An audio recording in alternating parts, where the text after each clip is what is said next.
Hey everyone, welcome back to Corporate Decoded, the place where we unpack the truth behind the numbers and sometimes uncover a story that is not exactly what it seems today. We are diving into a current report filing from Flexible Solutions International Incorporated.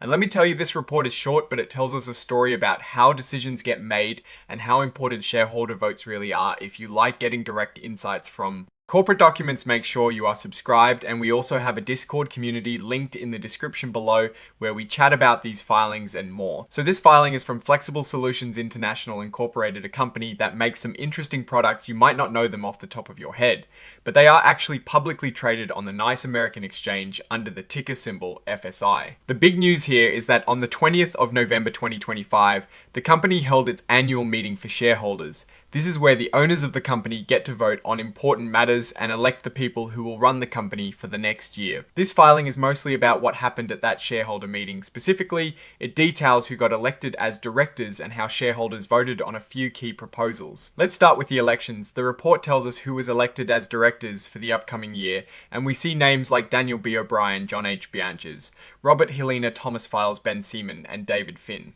Now, what is really interesting here is how they were elected. Look at the votes for each director for Dani. L.B. O'Brien, they received 4,485,154 votes for the position, and absolutely no votes against, no abstentions, and no non-votes.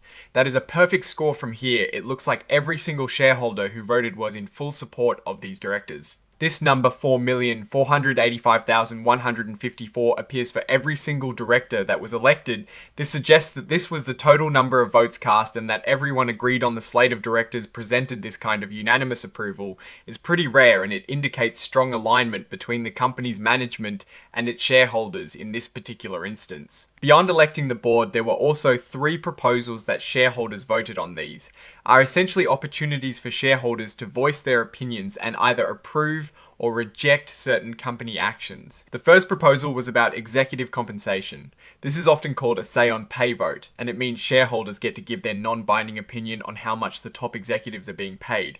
It is advisory, so the company isn't legally required to change anything based on the vote, but significant opposition can send a strong message. The second proposal was a bit more unusual. It was about how often shareholders should get to vote on executive compensation. They voted on whether to have this advisory vote every year, every 2 years, or every 3 years. This helps the board understand shareholder preferences on the frequency of such discussions. The third proposal was to ratify the appointment of Assure CPA LLC as the company's independent registered public accounting firm for 2025.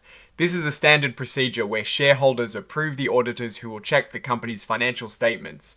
Auditors are crucial for ensuring financial transparency and accuracy. Now let's look at the voting results for these proposals. Just like with the directors, the results for all 3 proposals were overwhelmingly in favor. Every single proposal received 4,485,154 votes for it, and 0 votes against, abstain, or non-votes, meaning there was 100% approval for all 3 proposals. Shareholders are clearly in lockstep with whatever the company proposed here. Then we get to the signatures section. This is where the company officially signs off on the report, indicating that it has been filed with the necessary authorities. Daniel B. O'Brien, who we saw elected as a director, also signed this report in his capacity as President and Chief Executive Officer on the 20th of November 2025.